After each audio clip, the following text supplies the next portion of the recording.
So very happy to have every single one of you on board on time for this webinar today. And as all of you are familiar, Coaches for You is a community of coaches from all parts of the country who have come together to support the society at large during these challenging times. And as we're getting started on this leadership journey with John coming in on this topic of multipliers and diminishers. And I don't need to introduce John, but I still am going to take a quick minute to go ahead and do that. A multifaceted human being with 16 years in finance, 4 years in marketing, 18 years in training, which includes leadership, business acumen, innovation, and coaching, facilitation as well. And he does one-on-one coaching currently for both the corporates as well as individual clients. He does coach mentoring, pro bono coach training for women in India. In addition to this, a lot of us already know that he's a saxophonist, and he's not going to play the saxophone today. Instead, he's going to be talking about a whole different topic. He's an avid golfer, big into fitness, and is a yoga buff. So in a nutshell, that's what John is, and I'm going to hand it over to him for this topic that's coming up on leadership called multipliers and diminishers. So over to you, John. Nandita, thank you for the very warm introduction, and it's good to see so many of you familiar faces. I know some of you had a hard time recognizing me today because of the absence of my beard.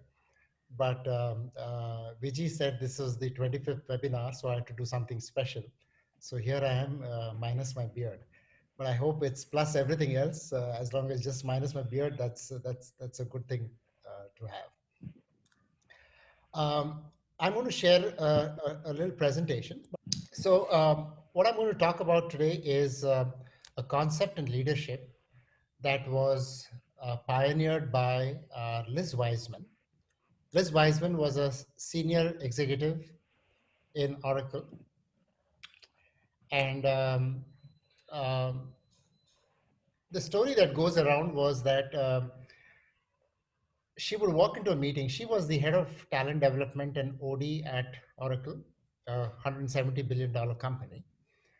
And she would walk into meetings in the morning. She would see a John there, someone like me, for example. And she saw this guy was totally brilliant. And now it's not about me trying to just give me one. It's not about me trying to praise my own self, but I was talking about an example of a person. And this person seemed to flower, seemed to blossom, seemed to be completely engaged because there was a leader in that room under which she saw this John thrive. And then in the afternoon, she went for another meeting, and here again, the same John was there. But this time she saw that John was a pale shadow of himself. He was completely disengaged, not contributing, not coming up with ideas, and was really completely different from what she saw him in the morning. But this time the leader in the meeting was different. And she wondered what was going on. And that's how the whole concept of multipliers began. That journey began. And the journey has taken the form of this book called The Multipliers. I've had the opportunity to share this name with a lot of my good friends, and they have all come out saying that it's been a brilliant read. And so I would recommend you, if you don't already have it, pick a copy, because there's tons of stuff in this that can help you in your own journey as a multiplier and as a leader. So I'm going to ask you a question now. I want you to think of a leader that you had in your life. Somebody under whose presence you shrank. You were a pale shadow of yourself. You were not able to contribute. You felt intimidated. You felt going to office or going to work or going to meet this person would cause your heart to beat aloud. You are scared. And so there are two questions that I want you to answer. The first is, Think of this leader that you might have had. It may have been at your workplace. If you work for a nonprofit organization, could have been at a nonprofit organization. If you are a homemaker or a student, then think of a teacher or a mentor you had that made you feel this way. And think of one or two things that this person did that caused you to feel the way you do. And the second question that I want to ask you, and this is a number that you need to come up with, is how much intelligence did this person get from you? Now, what is intelligence? Intelligence is just not your intelligence quotient. It, it's about your emotional intelligence. It's about the energy and the passion that you bring to your work. It's about going above and beyond. It's about contributing ideas. It's being able to do things that you were not asked to. It's being completely passionate, completely driven, right? That's what intelligence is. And when you think about this diminisher manager or leader, on a scale of 0 to 100, think of how much intelligence did they get out of you? How much of yourself did they get out of you? So I'm going to take a moment and I'm going to allow you to do some thinking, and then we will do something very interesting. So you need to think of one or two things that your diminisher did and a number between 0 to 100 of how much intelligence this diminisher leader was able to get from you. If you have done this exercise now, we are now going to run a poll now. And you need to pick a number between that number that you picked up, and you need to put it in the slot. So the predominant numbers that we're getting are somewhere between the 31 to 50 range right now. That's about what, 48% or thereabouts. If you take 51 to 60, you are about 60% in this three ranges. But surprisingly, there's about 15% in the range between 1 to 10. 64% currently between 31 to 60, 15% between 1 and 10. But what I'd like to do now is to get you to do a little debrief. What were some of the things that your diminisher leader did? If you would like to share it, then feel free to unmute your microphone and share it. What did this diminisher leader of yours do for you? Can I share? This is Johnny from Bangalore. Yeah, go ahead. So this diminisher leader wanted just a pair of hands and didn't want my thinking to be applied at the job. Okay. Thank you, Johnny. I also see a lot of notes appearing on the chat box. Yes, man, stifled creativity, not consistent, intimidating behavior, taking away enthusiasm, energy, humiliated, did not listen to ideas, discourage innovation. It almost sounds like a little therapy session going on right now. But please go ahead, please put down your ideas. And it is surprising that even now, when you think of a person like this, I mean, I can certainly think of a leader that I had in my career, who many years ago, when I first came to Bangalore, and he completely, micromanaged, stifled my creativity, wouldn't involve me, engage me, and I left the organization. And even now, there is a knot in my stomach when I think about this person. Even though I've forgiven this person, it still hurts. So thank you for that debrief. Now, what we're going to do now is we are going to go to a topic called the multiplier. Now, I want to think of a leader that you absolutely loved, in whose presence you flowered, you blossomed. You could literally do anything. You felt empowered, you felt intelligent, you felt stretched. You wanted to come early to work and go late at night. You wanted to sit and correct your mistakes. You wanted to do your best for this leader. In fact, whatever you did, you felt was inadequate. That's how much you are in love with this leader. Now think of one or two things that this leader did, this multiplier did for you. And then I want you to think of a number of intelligence that you got from this person. Now, the surprising thing that happened was when Liz Wiseman did this research, she actually found that people were getting intelligence higher than 100. Now, even though you might think that this is theoretically not possible, research has shown that when you have a leader that can really stretch you, you can actually get more intelligence out of yourself. So for this poll, which we are going to do now, we have actually have a little marker between 100 to 120 as well. All right. So think of one or two things that your multiplier did. And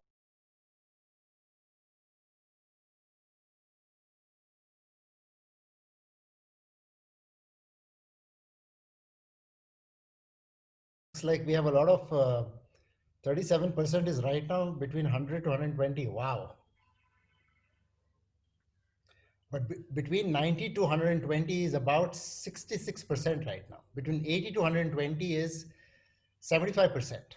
Okay, so now we are going to do a little debrief on the multipliers. So down one or two things that this multiplier manager or leader did for you that you felt was completely outstanding. I'm Suresh. Hi, Suresh. The leader I talk about as a multiplier category, he made me to think beyond what I would have normally thought about. He made 1 plus 1 as 11, and he compounded the effect of intelligence, thereby certain unique thinking that which normally I would have not done came out during the discussion with him. He encouraged even when I made a mistake and said, it's okay, think about it, let's look at another dimension. Like that, he made us to look at all the 360-degree so that we are able to come out with more creative solutions. Wonderful, Suresh. Wonderful. Wonderful. And, in the message also things like listen, recognize, stretch myself. That's interesting that Nikhil has shared, right? Genuine interest in my growth and development. That's a beautiful one as well, right? Trusted me, empowered and enabled, cared, empathy. Some really nice ones are coming up. Sudha has written, recognized, appreciated, asked questions, believed in me, encouraged me, and had my back. Wow, that is some manager, some leader. All right, wonderful. So what I'm going to do now is my colleague Rekha is actually processing the results. So I'm going to share the broad results, but let me take you to the next slide and share with you what are some of the characteristics of diminishers and multipliers. By now, you would have gotten a fair understanding of what these two types of leaders look like. But here is what they believe. The diminishers believe that people won't figure it out without me. And the multipliers believe that people are smart. They will figure it out. So that's a nice one, right? The belief system. And if you think about it as coaches, one of the things that we start our coaching journey is this realization that is intentional about people having unlimited potential. And that's our belief in them. Okay, let's find out what these leaders do in terms of behaviors. The first is diminishers are what is called as empire builders. What they do is they acquire talent, they acquire good talent, but they tend to hoard it. They don't share the talent and they end up underutilizing the talent. What do multipliers do? They are talent magnets. And what do I mean by that? Because they are multipliers, because their reputation precedes them, people want to work with multipliers. So they are able to attract a steady stream of talent. And they're able to push them and encourage them and really stress them to give out their best. What do diminishers do? They act like tyrants. They create a lot of stress in the organization. They don't make it safe for people to share. And they clamp down on thinking. What do multipliers do? They liberate you. They create space. They make it safe for you to share ideas. They make it safe for you to make mistakes. Diminishers are know-it-all. I'm sure this must be familiar to some of you.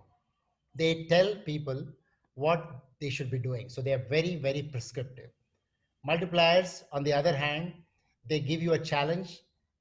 And people have said that working for a multiplier is not easy. They say it is exhilarating and at the same time extremely intense. Manage. They're able to stretch your capabilities and really push you literally to the edge. But that's how they make you grow. Diminishers have a habit of deciding for themselves through a small coterie of people that they trust and then making a show of debating. Whereas multipliers don't go with any preconceived notion. They are very vigorous in debating. They involve a larger body of people. And then finally they make the decision. But it's after getting every and most points of view. And finally, diminishers are micromanagers. And we know what micromanagers do. Whereas multipliers are invested in you, they give you ownership, they give you accountability, they give you responsibility, and they allow you to run with it. So this is the belief system, and these are the behaviors of diminishers and multipliers. Now I'm going to share with you the research that Liz Wiseman came, and she did the research with a whole bunch of people. And this is very interesting. For diminishers, the score out of 100 is a 48. And for multipliers, it is a 95. Okay. Let's find out what the score is for the 60 odd people that are here in this webinar. For the 60 odd people that are here in this webinar, the score for diminishers is 43. And for multipliers, I'm going to allow Rekha to share that. Rekha, would you like to open your microphone and share that, please? Yes, John, the score is 99. 99. Okay. Now, the exact numbers are unimportant, but you can see that the numbers are actually in the ballpark, right? There is a 5-point variation, 4 or 5-point variation, but that's consistent over both the lower number and higher number. But here is the important message. The important message is that if you are a diminisher, you only get half the amount of intelligence of your people. Now, here's a question for you to think about. You are a leader, you are investing $1 in the salaries of your people, and what do you get? You get 50 cents on the dollar. What do multipliers do? They are able to extract as much as 95 cents on the dollar. Now, which means that if you are a multiplier leader, you can unlock twice the amount of intelligence. And what did we say intelligence was all about? Intelligence was all about everything that you can bring to the organization, every part of you, right?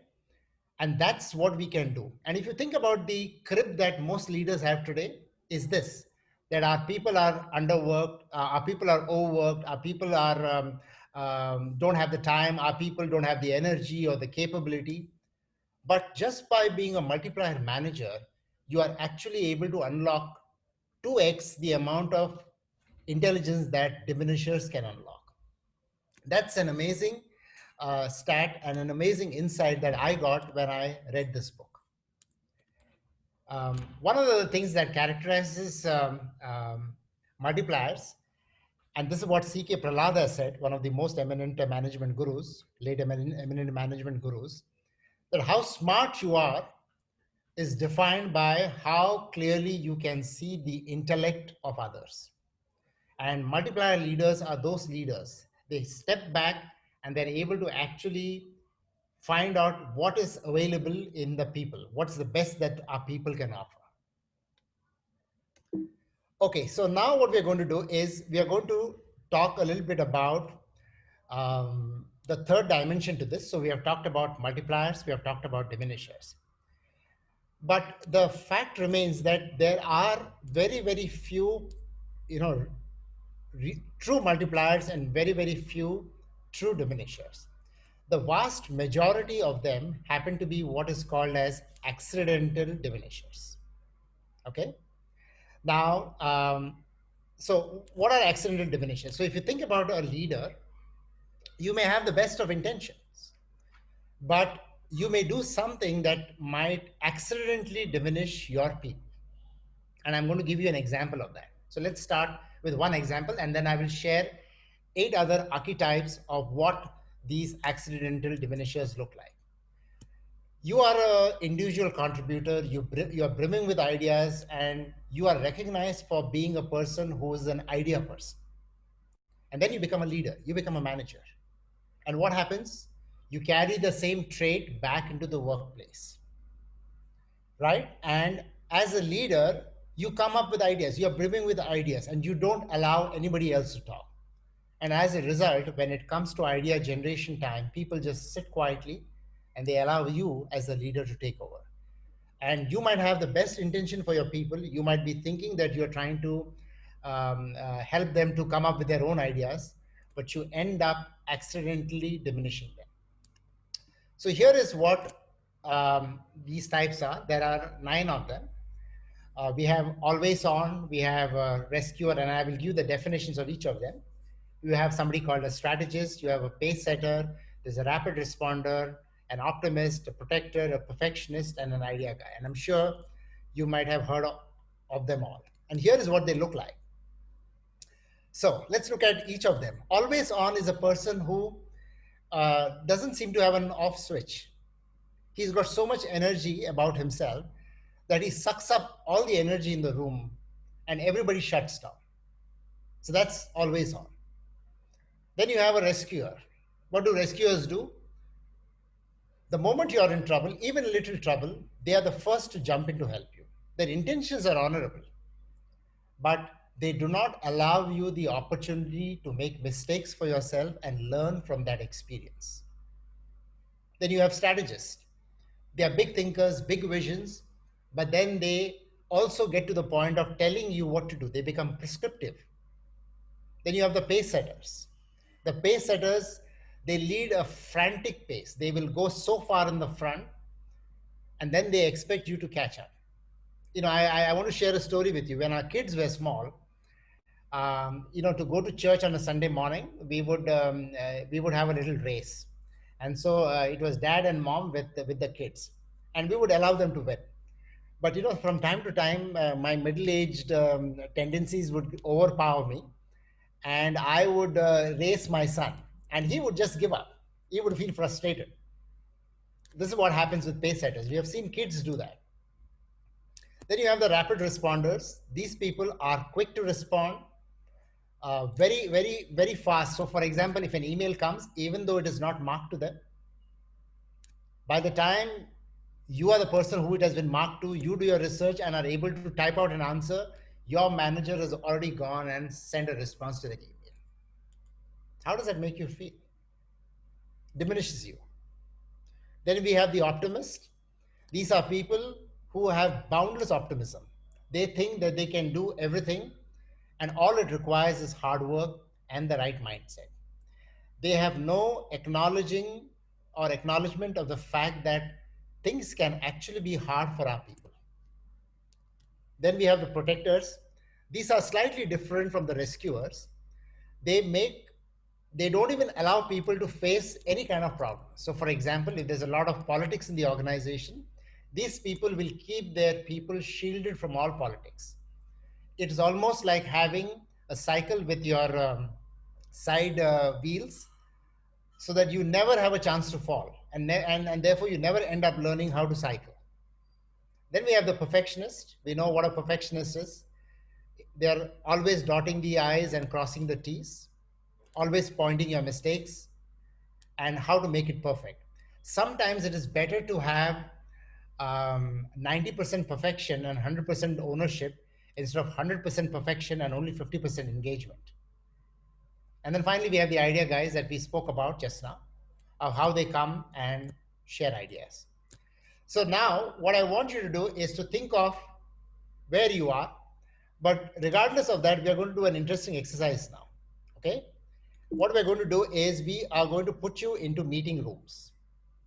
But before we do that, I want you to take a moment, and if you would like, either take a screenshot of this so that you have some ideas of the different accidental diminishers. So there will be 9 rooms for the 9 different ideas. And in the meeting rooms with your colleagues, 5, 6 of them, you will identify 2 triggers for whatever that you're working on. So for example, in room number 1, we are going to work on always on. So you need to think of 2 triggers that trigger this accidental diminishing tendency. And then you need to identify 2 strategies to overcome this tendency. Okay. So let's start Yes, with room John. number 1, which is always on. You need to share the 2 triggers and the 2 strategies. So room number 1 spokesman, and 1 person from that room also type out in the chat box the 2 strategies and the 2, the 2 triggers and the 2 strategies. So room number 1, always on. Who's room number 1? Come on in quickly. Uday. Ajay? Ajay. I'm representing room 1. I was awaiting some points from the rest of the team, especially Nandita. I'm waiting for your chat. But in the meantime, let's just, while you put it on the chat box. Yes, Ajay, go ahead. We covered a lot of factors, which I'm sure Nandita will be sharing, that I am important, I am center stage, I know more and I know better, I'm more experienced. Yeah, so Ajay, let's keep it to two of the most prominent ones. So think of 2, Ajay. So in the interest of time, fear and insecurity. Yeah. What is that? Fear of failure and insecurity. Okay. Because everything can be dovetailed onto that. All right. And what are the strategies to overcome that? First strategy would be self-awareness. Okay. Definitely. And the strategy linked to your own self-awareness would be to be aware of your capability of your team. Okay. All right. Thank you for that sharing, Ajay. And from your room, if you can, have that person write it in the chat box, that would be wonderful. Room number 2, rescuer.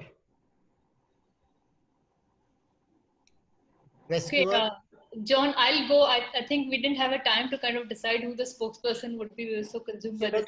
Doesn't matter. By default, I'm going ahead. Uday and Maruk, I hope you guys are okay with that. So we had many of these which come up, but I would like to summarize the triggers as: 1, a compulsive problem solver; 2, somebody who is insecure, who lacks faith in his own team. So those are the 2 top triggers for us. Yeah. And strategies could be: 1, assess whether your behavior is going to be harmful or helpful. Yeah. And pause and step back and do a risk assessment perhaps, or even be coached. So these are the 2 strategies that we kind of thought we'd put up. Thank you, Gayatri. And if you can, have someone from your room, or if you can just put it also in the chat box, that would be great. Yeah, I put up all that came to us. So. That's fine. I have a quick request. John, a quick request in the interest of time. It's 5:51, yes. And the ability to hear all of the groups. If you can keep your answers short and just give us in a couple of adjectives, I think that would be great as well. Thank you, Nandita. Thank you. Room number 3, strategist. Ashok? Room number 4, pace setter was the diminisher, and we looked at energy and impatience as the triggers, and the strategy was to take a pause and connect with the rest of the team. The second one was the judgmental character of the diminisher, inability to recognize what others can contribute. Okay. The strategy was to connect with the team and listen more attentively. Okay. Thank you, Ashok. That was team number 4, right? Team number 3, strategist. Anybody? Yes, I can go, John. This is Sujata. I'm just representing the group. Yes. And I'm just going to summarize it. The first one for a strategist is the trigger for the strategist could be the person could be a problem finder as well as a problem solver, because there is a big picture orientation, so knows everything. Yeah. The second one is that the problem is not too big and it can be solved very easily. Those could be the triggers. Again, a huge opportunity for coaching, but to start off with, it could be a lot of self-awareness, creation activities that can be done.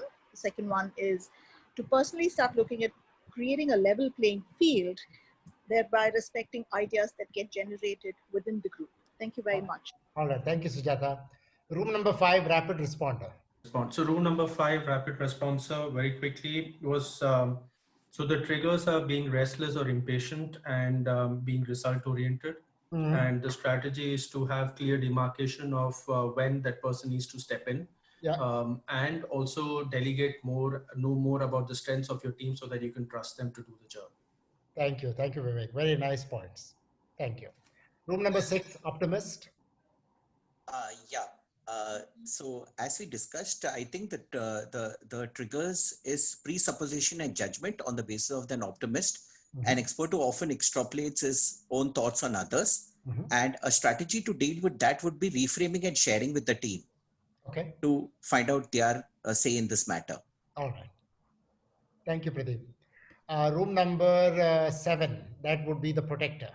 For protector, the triggers would be the insecurity, the feeling of insecurity, a feeling of possible damage or safety aspect. Okay. And the strategy would be to be a bit more patient, take time, and second could be a bit more non-judgmental. Okay. Thanks. Thank you, Vivek. Room number 8, perfectionist. Yeah, this is Meena here. Hi, Meena. Yeah, hi. For perfectionists, the 2 trigger points would be avoiding mistakes. They do not want to make any mistakes, for example, in a presentation or something. Yeah. And second one would be ambiguity, need for order. So that could be another trigger point for them. So the strategy to overcome would be for avoiding mistakes, build more trust and fear of judgment to be handled by the person. And for ambiguity, listen, get clarity, have conversation and be clear. Okay. Thank you, Meena. And the last one, room number 9, idea guy. Hi, John. Shanti here. Hi, The 2 triggers that we identified were the leaders need to look good and the lack of trust with the rest of the team to be able to deliver. The 2 strategies we thought were to use tools that will facilitate lots of participation. The leader can choose to facilitate himself or herself or get somebody external to do so, and to be able to, and to decide to speak last so that he can generate more participation. Lovely. Thank you, Shanti. Thank you for sharing that. That's good. So, so thank you for sharing that. And I'm sure that you have all put in the chat box. So we've basically come to the end of our presentation. If you now have any questions, I am happy to take questions. Any questions, any sharing, any thoughts? Yeah, quick one, John. Thanks for such a insightful presentation. So, you know, when you spoke about the diminishers and the multipliers, a lot of what came up as accidental diminisher actually was perceived by me as a multiplier in a sense. So is there something, you know, so where is the boundary between an accidental diminisher and a multiplier in that sense? So I'm kind of lost because some of these attributes at least I attribute as, you know, something who will really multiply the, and get it out of you. So yeah. So usually the assumption, Gayatri, is that all of us, you know, have the best intentions of at heart, and we want to be multipliers. But sometimes in the process of being a multiplier, we might end up accidentally diminishing somebody. So for example, you know, I am like a rapid responder as an example, right? And I tend to, you know, respond to messages very quickly. But this is an opportunity for me not to step in, but to step back. What served me well as an individual contributor may not be serving me well now.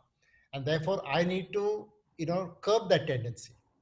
And that's where the ability of a multiplier to look at your talent and to look at them as having the capability to do it themselves comes to the fore. And so therefore you need to be mindful of that, and you need to step back so that you allow your people to do that, even if they make mistakes, so that they learn from them. So the intentions are good, but in the execution, it may not happen. Yeah. So if I'm taking this away, John, an attribute which can be a multiplier as an individual contributor could become a diminisher if you are a leader. That is correct. Very well summarized, Gayatri. Yes, correct. A quick question, John. Yes, go ahead. Any correlation with manager leader and the diminisher multiplier concept that you just discussed? So we don't kind of make this distinction between manager and leader. So I have used those words interchangeably. It is just any characteristics of a multiplier or a diminisher could apply to either quote unquote a leader or a manager as a position as well. John, I have a thought here, if I may. Yes, go ahead. Is it possible that the organizational culture and the overall goal of the organization could be so noble that it transcends the effects of such diminishers or multipliers? So can you give me an example, Ajay, to illustrate your point? For example, let's for want of a better example, let's take Tata as an organization. It's got a very noble ethos, culture, and stands for a lot of good values. Yeah. So under that particular framework, if there is a manager or somebody in the team who is a diminisher, is it possible that the effect of the bigger cause or the bigger picture transcends the negative effects of a diminisher? That's a good question. And I'm going to turn it back to you, and I'm going to ask you, what do you think, Ajay? I think it would depend on the person who is looking at it. I think it will become an individualistic thing. I mean, I may have a diminisher for a manager personally. However, like if when you started the poll, in both cases, I responded 71 to 80% because to me, in my lifetime, I've had a lot of good people as managers and ups and downs. However, the overall goal which has to be achieved or the mission which has to be achieved is so critical and so important that it transcends the negativity of such people in the chain. Yeah. Yeah, and maybe you may have a point there, Ajay, but I think where Liz Wiseman is coming from in her research is that, and she basically did an interview of 150 managers and leaders all over the world from different types of industries. And it was a very detailed research done, which means it was questionnaires, it was 360s, it was talking to, line manager, peers, and all of that. And so this concept has stood the test of time in terms of that regardless of the motives or the bigger ideals of the organization, that you could have multipliers and diminishers in the organization. Which means, Ajay, it begs the point that if truly these people become multipliers, then the vision that you can achieve is completely unimaginable. Yeah, and if I can just come in here, John and Ajay, I think some of these diminisher attributes are quite contextual. For example, if let's say the organization or you are in a situation where the organization is caught on cold feet, and here is a person who can think quickly, come up with something to curtail that situation, that actually becomes a multiplier rather than a diminisher at that moment in time. So yes. I think it's very contextual. It's not an absolute attribute to say that this is an attribute. Yes. Only thing is that if this person continues in that role for a long time, then he will diminish the people that he's working for. Yeah, so sure. maybe, so then he has to use that capability to now build the others. So in many ways, the multipliers have to create multipliers. Yeah. So John, there's a question about, we did talk about accidental diminishers. What about accidental multipliers? So yeah, that's a good question. In fact, I've been asked this question before as well. So the concept is basically that you have multipliers and you have diminishers, and you have accidental diminishers because we consider people have the best intentions. That's the answer to that. Yeah, so the range that we're talking about is all about accidental diminishers. Okay, and there's another question about tailored multiplier, or rather. What is that? A tailored multiplier and an accidental diminisher. Yes. All right. Thank you, guys. There's yet another. there's yet another question. Would multipliers be accidental or intentional? That's what I'm saying. Would multipliers be accidental or intentional? That's a good question. That's a very good question. And like I said before, that the number of pure multipliers is actually less. So I would imagine, because leadership is a developed trait, that it would have to be intentional. It would be very rare to find someone who is, naturally a multiplier.